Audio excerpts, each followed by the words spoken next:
Dans le plan P, muni d'un repère, le point G barycentre des points A de composante 2, 1, B, 1, 0 et C, moins 2, 2, de coefficients respectifs 1 plus lambda, 4, 2 moins 3 lambda avec lambda appartient à R, a pour coordonnées.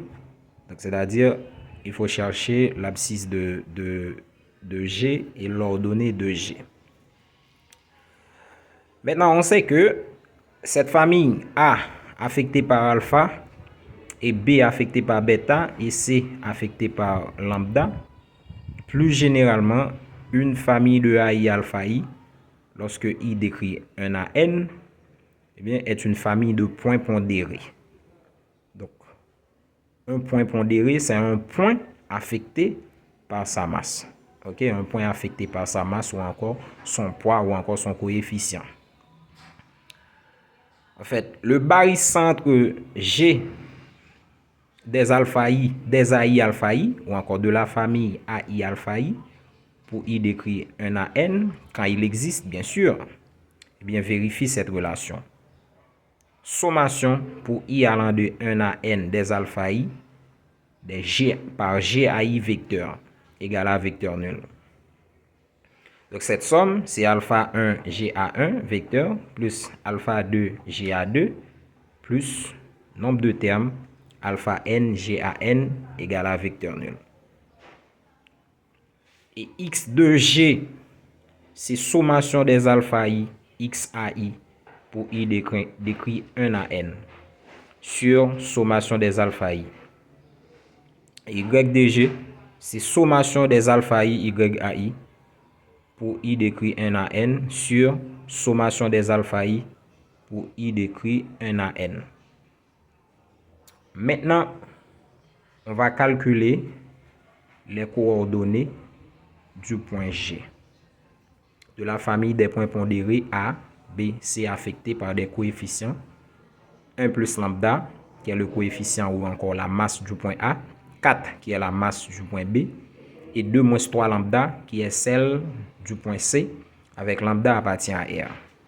Bon, maintenant, puisqu'on nous demande de calculer les coordonnées du point G barycentre de cette famille, eh bien, c'est-à-dire la somme ou encore la somme des alpha I ou encore la somme des coefficients est non nulle. Sinon, eh bien, point GA n'est pas existé. Pour ce faire, G, barycentre de la famille A affecté par 1 plus lambda, B, 4, C, 2 moins 3 lambda, eh bien, égal, ça implique que 1 plus lambda fois GA, vecteur, plus 4 fois GB vecteur, plus 2 moins 3 lambda fois GC vecteur égale à vecteur nul.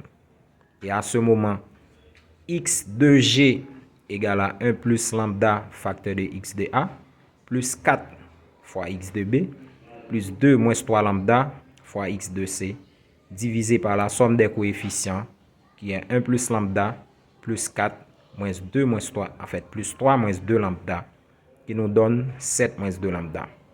Et donc, x de G, ça nous donne 2 fois 1 plus lambda, donc ça donne 2 plus 2 lambda, plus 4, moins 2 par 2, ça nous donne moins 4, moins 2 par moins 3 lambda, qui nous donne plus 6 lambda. Et en somme, ça nous donne 2 plus 8 lambda divisé par 7 moins 2 lambda. Ça, c'est la valeur en fait, de x de G.